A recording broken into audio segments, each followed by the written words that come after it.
A 10-year-old girl stopped to help a man fix his Mustang on a deserted road. But when the sunlight hit the ring on her finger, he discovered a horrifying secret his family had hidden for over a decade. The scorching summer afternoon sun burned every inch of asphalt along the deserted road on the outskirts of Lancaster, Pennsylvania. Sophie Miller, a 10-year-old girl with blonde hair tied neatly behind her back, was slowly walking home from school. The faded backpack on her shoulders swayed gently with each of her small steps. Suddenly, Sophie paused when she saw a shiny sports car parked by the roadside, a bright red Ford Mustang Shelby GT 500. The hood was wide open like a gaping mouth. Standing beside the car was a man in an expensive suit, his face visibly tense as he spoke loudly into his phone. "No, I don't care how much you charge," the man nearly shouted. "I've been stuck in this godforsaken place for 2 hours, I have. An appointment with the governor in less than 3 hours. Do you understand?" Sophie stood silently for a few seconds, unsure whether she should continue on her way. Her Aunt Linda often warned her, "Don't approach strangers, especially well-dressed, ones who don't belong in places like this." But the man's bewildered and slightly desperate expression made Sophie hesitate to walk away. She adjusted her backpack, which, besides books, contained a small repair kit her Uncle Tom, a seasoned mechanic, had given her. Uncle Tom always said that everyone should know how to handle simple roadside troubles. "Can I help you, sir?" Sophie gently asked as she approached. The man turned, momentarily surprised. The irritation on his face quickly shifted to skepticism when he saw the small girl in an oversized MIT t-shirt and worn-out shorts. "That's very kind of you, little lady," he said with a hint of condescension. "But this is a high-performance vehicle. I need a real mechanic." Sophie smiled and calmly replied, "I'm not a mechanic, but my Uncle Tom owns the biggest repair shop in town. He's been teaching me since I was little. I can at least take a look if you'd like." Before he could refuse, Sophie had already set her backpack down and began inspecting the engine with surprising confidence. "When did the problem start?" she asked. The man sighed. "About 40 minutes ago, the engine started overheating and then completely stalled." "Did you smell anything, like sweet syrup?" Sophie continued, her eyes scanning every part of the engine. He froze. "Now that you mention it, yes. How do you know?" "The cooling system's got a problem." Sophie pointed to a small stain under the car that he hadn't noticed. "It's leaking coolant. That's why the engine overheated." As Sophie worked, the man's expression gradually changed. In her eyes was a focus and intelligence far beyond her years. He suddenly felt something very familiar in her face, especially when Sophie furrowed her brow in concentration. "What's your name?" he asked abruptly.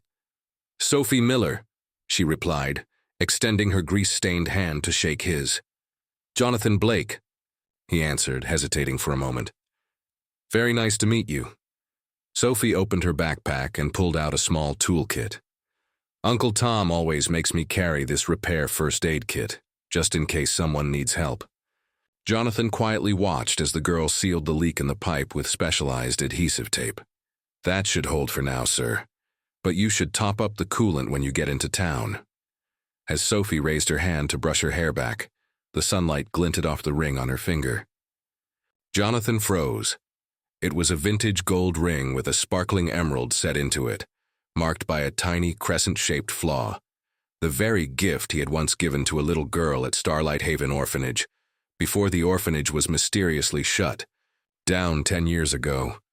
Jonathan's heart nearly stopped. He whispered, his eyes fixed on the ring. "That ring. It's very special." Sophie looked down at it. "It belonged to my adoptive mother, Evelyn. She passed away last year. She said it was a gift from someone very special, but she never explained." A wave of dizziness surged through Jonathan. He tried to steady himself. "As a thank you, may I drive you home?" After a brief moment of hesitation, Sophie nodded. The Mustang rolled back onto the road, but this time carrying a bright-eyed little girl and a man about to be swept into the turbulent waves of long-buried secrets. The Mustang sped down the peaceful country road. Inside the car, Jonathan tried to maintain a calm demeanor, but his mind was racing with countless questions. Everything was too coincidental. This girl, Sophie Miller, with that old ring, had appeared before him at this exact moment. "Who do you live with, Sophie?" Jonathan asked, trying to keep his tone gentle. "I live with Aunt Linda and Uncle Tom," the girl replied. "They're my adoptive mother Evelyn's brother and sister-in-law. After Mom Evelyn passed away last year, they took me in." "How long have you lived here?" Sophie thought for a moment before answering. "I've lived here since I was 3. Before that, Mom Evelyn adopted me from Starlight Haven Orphanage, but I don't remember much." That name, Starlight Haven, struck Jonathan like a dagger straight to the heart. He suddenly felt short of breath, gripping the steering wheel tightly. It was his father, Victor Prescott, who had forced the acquisition of that orphanage 10 years ago. After the deal, the place was abruptly and permanently shut down, followed by a series of shady incidents Jonathan had never dared to investigate. "Do you know why your mother Evelyn adopted you?" Jonathan pressed on, his voice beginning to tremble slightly. Sophie shook her head, her eyes tinged with sadness. "Mom only said that something very dangerous happened back then. She had to get me out of there that very night. We had to move many times, even change our names so no one could find us." Jonathan swallowed hard. Cold sweat began to bead on his forehead. What Sophie said perfectly matched the rumors he had once overheard about the Starlight Haven case.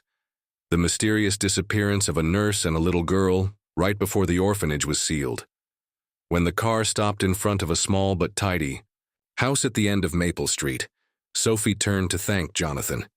Before she got out, Jonathan unexpectedly pulled a business card from the pocket of his suit jacket.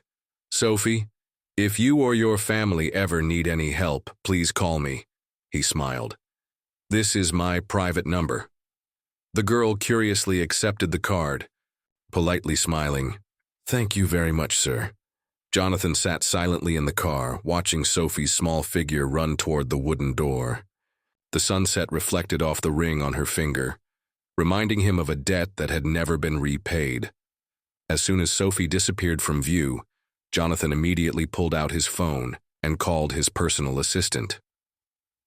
"Greg, I need you to get in touch with Michael Reed, yes, the investigative journalist, and reopen all the files on Starlight Haven. I want to know everything." "Right now, sir?" Greg's voice sounded slightly confused. "Immediately." Jonathan's voice was cold and sharp, his eyes staring toward the horizon as if preparing to face the storm of the past he had avoided for over a decade. Meanwhile, inside the small house, Sophie entered the living room where Aunt Linda and Uncle Tom were waiting. They immediately noticed the concern on her face. "You're home late, Sophie. What happened?" Aunt Linda asked with concern. "Someone's car broke down on the road, so I stopped to help. A very rich man named Jonathan Blake." Sophie spoke as she handed Aunt Linda the business card Jonathan had given her. Uncle Tom froze when he heard the name. He quickly glanced over the card as if holding something dangerous. "Jonathan Blake?" Uncle Tom looked at Aunt Linda, both of their eyes suddenly filled with worry. "Sophie, do you remember your mother Evelyn once told us that one day you would need to know the truth?" Aunt Linda gently asked. Sophie nodded, her heart beginning to race. Deep down, she had always felt that her past was never simple. Aunt Linda pulled out an old yellow envelope from a drawer, on which was written in elegant handwriting, "For Sophie, to be opened only when someone from the Prescott family appears. Uncle." Tom gently squeezed Sophie's shoulder. "Perhaps that time has come, sweetheart."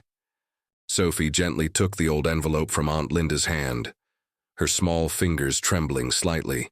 She could feel the weight of what was about to be revealed. For the first time after all these years, she stood before the doorway to the truth, her identity. Slowly opening the envelope, Sophie pulled out a handwritten letter. The blue ink faded with time. The handwriting was soft and neat, her mother Evelyn's handwriting. "To my beloved daughter, Sophie. If you are reading this, it means the person I once feared has found you. By now you are old enough to know the truth." Sophie swallowed hard and continued reading while Aunt Linda and Uncle Tom sat silently beside her, their eyes filled with tension. "You are not my biological daughter. 10 years ago, I worked as a nurse at the Starlight Haven Orphanage. There were special children there, children like you, who possessed extraordinary innate abilities that the government and powerful individuals sought to exploit for their own purposes. The Prescott Corporation, led by Victor Prescott, acquired the orphanage. They secretly conducted experiments and research on those innocent children. In the files I secretly accessed, you were marked as Special Case Project 17.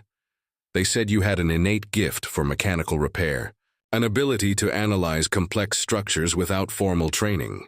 Sophie clutched the letter tightly, the words blurring behind the veil of tears rising in her eyes.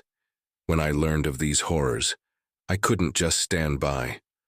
On the night before they were to take you for intensive experimentation, I risked everything and fled with you. We have lived in hiding ever since, changing names and locations so no one could find us. The ring you wear is the only remaining proof. Inside it is a hidden compartment containing copies of the documents I stole. If one day Victor Prescott or his people come looking, seek out Michael Reed, the investigative journalist I trusted, and federal prosecutor Laura Bennett. They will help you expose the truth. Be strong, my Sophie. You are the last hope to bring light to the other children. The letter came to an end in heavy silence. The room seemed to pause for a long moment. Sophie, Aunt Linda gripped the girl's hand tightly. We always wanted to wait until you were old enough to handle this. But now, perhaps it's time for our family to face those who have been hunting you. Sophie lowered her head, tears streaming down. But in her eyes gradually appeared a rare determination for a 10-year-old girl. She whispered, I won't let Mom Evelyn's sacrifice be in vain. Just then the phone rang. Uncle Tom picked it up. It was Michael Reed. Tom speaking, he said softly. Michael, you need to come here right away. It's begun. Meanwhile, in Dak, the luxurious office on the 60th floor of Blake Holdings Tower in New York, Jonathan Blake sat before a computer screen. In front of him was a thick file on Starlight Haven that his private investigative team had compiled within just a few hours. A bright red line stood out in the list of children who had been reassigned. Project 17, Sophie Miller, Special Case, Direct Contact, V. Prescott. Jonathan's heart tightened. All the vague fears of the past now stood painfully clear. His own father, Victor Prescott, had orchestrated the entire horrific operation. Jonathan now stood at a crossroads between honor, power, and truth. The phone rang again, this time from Michael Reed himself. Jonathan. Michael's voice was low and urgent. I know what you're looking for, and I know why. We need to talk. Immediately. Jonathan gripped the phone tightly. His voice was almost a whisper. Tonight, at the usual place. For the first time in 10 years, the victims, the perpetrators, and the man caught in between were preparing to face one another. The battle between justice and darkness was about to unfold. Night fell over Lancaster, bringing with it the distinctive chill of Pennsylvania. In a small cafe nestled among the old town streets, Jonathan Blake and Michael Reed met after many years. There were no polite greetings, only a tense silence, between two men who both knew this meeting would change everything. Michael opened his leather briefcase and placed a thick stack of documents in front of Jonathan. These are what I've gathered over the years, Michael said in a low, deliberate voice. Documents your father, Victor Prescott, has tried desperately to bury. The Starlight Haven project was never simply an orphanage.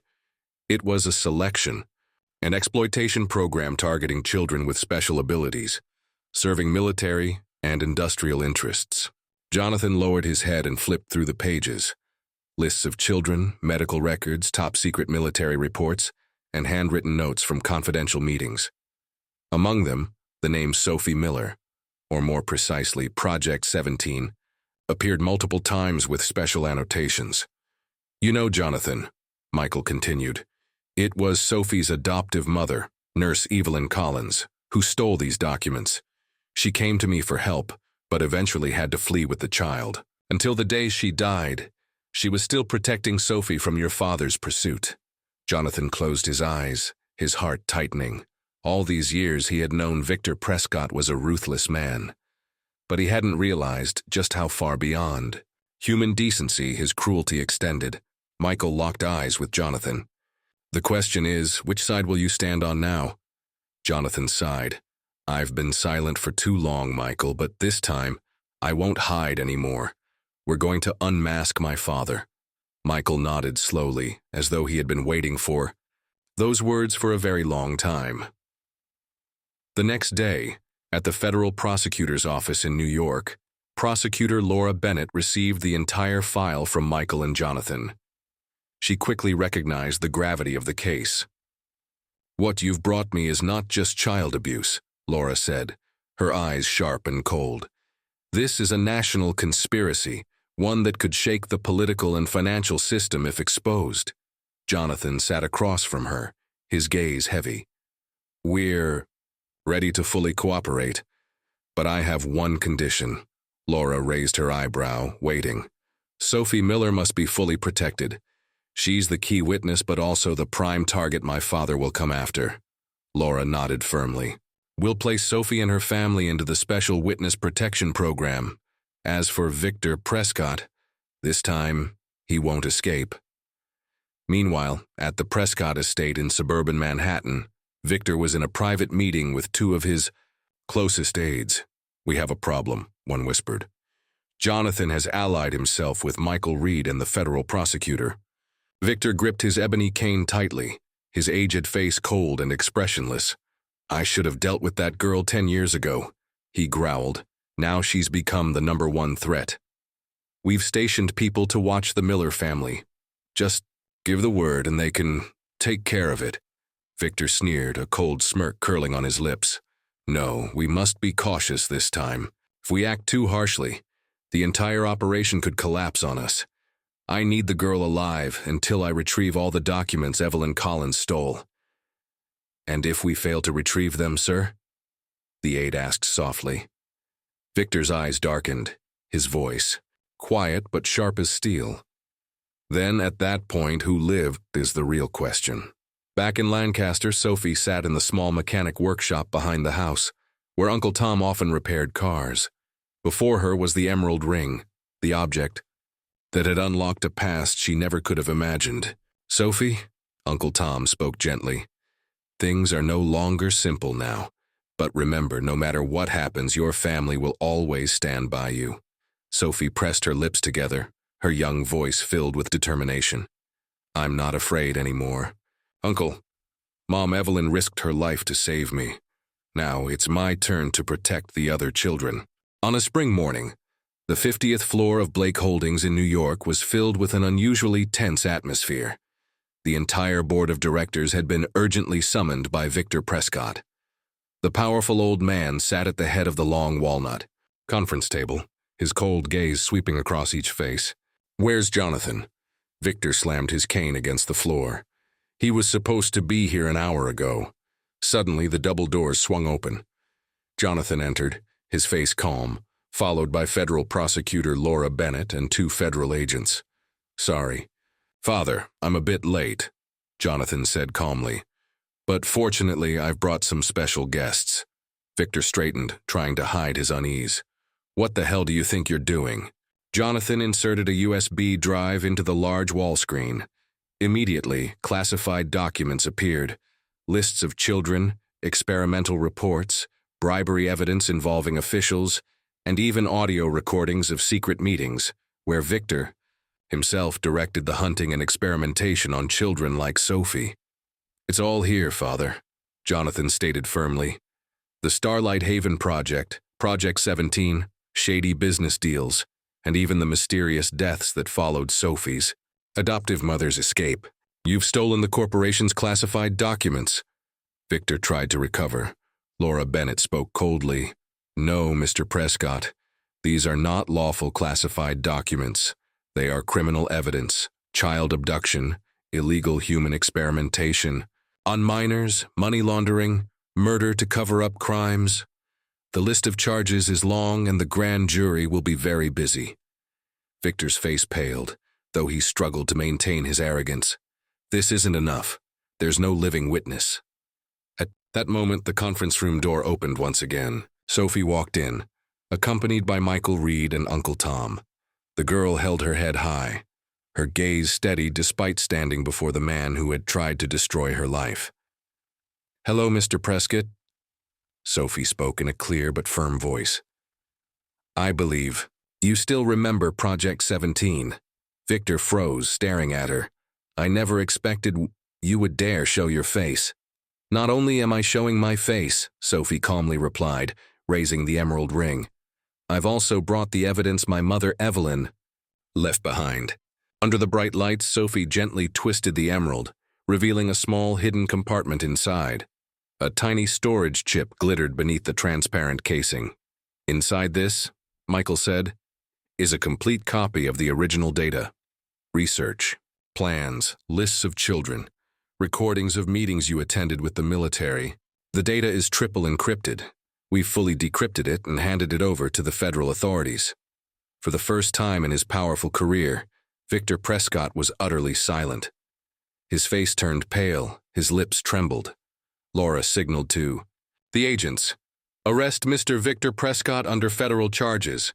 The two agents immediately moved forward and handcuffed the man who had once been a symbol of America's financial power. As he was led away, Victor turned and glared at his son with hatred. "You dare betray your own father?"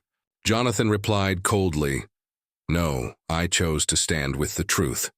2 years later, on the former grounds of the old Starlight Haven orphanage, a modern facility now stood, the Sophie Miller Innovation Center.